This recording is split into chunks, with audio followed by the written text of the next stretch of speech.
Guys, most of the time when I get this stuff, I email it to people. I can't email nothing. Nothing is working correctly on my computer. I don't know what's going on with the email thing, but I'm not getting comments or emails or. Representative Tom Massie introduces bill to lower the handgun age to 18. Now there is a red-blooded American with common sense. I'm telling you what, people. They changed the voting law back in 1971. They lowered it down to 18 because if you were old enough to die for your country, you should be old enough to vote. Now, this is printed March 2nd, 2018. I'll zoom that in for a minute. Okay. Let's leave this up a little, zoomed a little bit, and we'll back this up and try to get this in. These days, people are claiming AR-15s are just too deadly for anyone under 21. They have convinced that raising the age limit to purchase a rifle will have some kind of net effect on crime for some reason. I mean, that's crazy. Like I said, the people need to go home and find out what's going on. One response to the people who argue such a raise is ridiculous, as we already require people 21 to purchase handguns, and rifles are much more dangerous. That's not a valid point. Thank God for this guy in Kentucky. Who I wish he lived here. I wish he lived in Ohio. I do. This is the kind of man that you want to get behind, no matter what. U.S. Representative Thomas Massie introduced H.R. 5112, which would reduce from 21 to 18 the minimum age at which someone can obtain a handgun from a licensed dealer. The move is the popular opposite of the recent proposals backed by gun control advocates, various lawmakers, and even for a time President Trump to raise the age of gun purchase from 18 to 21. Yeah, this makes more sense than anything I've seen. This is common sense laws. If you raise the age to buy a long gun from 18 to 21, while keeping the age to buy a handgun at 21, you completely extinguish the constitutional guaranteed right of a 20-year-old mother to keep and bear arms, said Massie on social media. The lawmakers chair at the Congressional Second Amendment Caucus made the same argument last Sunday on Meet the Press. Now, people, you got to remember something here. If you're 14 years old, these girls can have an abortion. And they want to limit, that's killing. What the living hell is going on?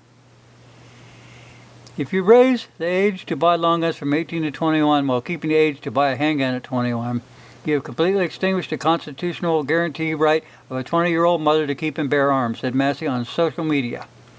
The lawmaker, he also chairs the Congressional Second Amendment Caucus, made the same argument last Sunday on Meet the Press.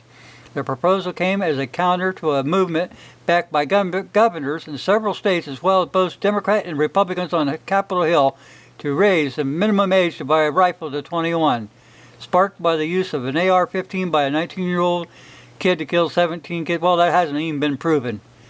According to the 2016 estimates by the U.S. Census Bureau, there were more than 13 million Americans aged 18, 19, or 20. Until 1968, the legal age to purchase handguns was 18. Remember that. After these assholes in Congress passed the 1968 gun law, they created a problem. Government always creates problems by passing unjust laws. Finally, a bill coming out of the current bunch in Washington I can really get behind. Unfortunately, it is unlikely that this bill will go anywhere for the foreseeable future.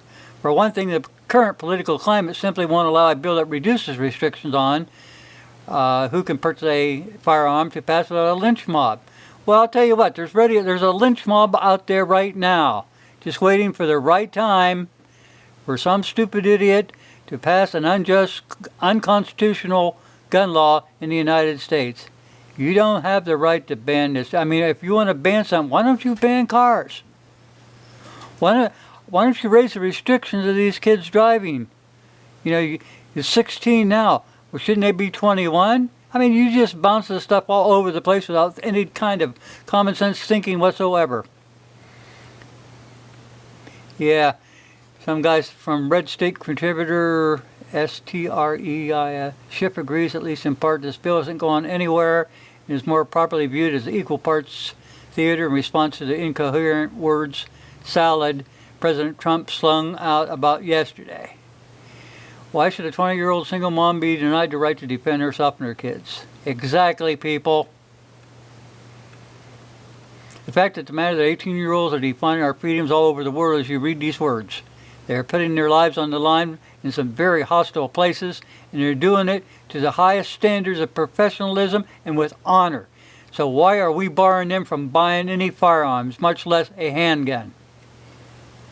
That's what I've been trying to get through to the people, and it's not going anywhere. Ding, ding, ding, ding. Wake up, people. Pull yourself away from the damn view on TV and start doing some damn thinking. Those kids are old enough to go die for you. Defending our way of life, our culture, our Constitution, and you want to deny them this right, which is their right. It's their God-given right. The thing is, while those who have gone through boot camp may be different than your average 18 or 19-year-old kid, they are not that different. Not different enough to afford them completely different rights. And I say this as a veteran. As such, limiting the age someone can carry a gun makes no sense whatsoever. But then again, the people who tend to float this kind of nonsense are people who want to restrict that anyone can buy. So we're not really surprised. Guys, get behind this guy. He's from Kentucky. And like I said, I wish he lived in Ohio. I really do. I'd be singing his praises from here to Timbuktu. Oh, Coda Boy 32, he had a thing out the other day. What were 5 lawmakers that were pro-Second Amendment out there? And I'll tell you, they had a hell of a time coming up with 5.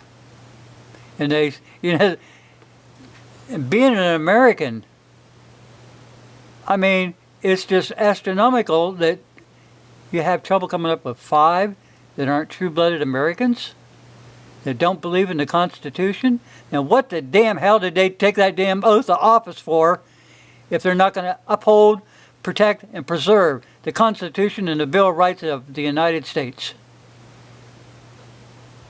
Now that deserves a lynch mob.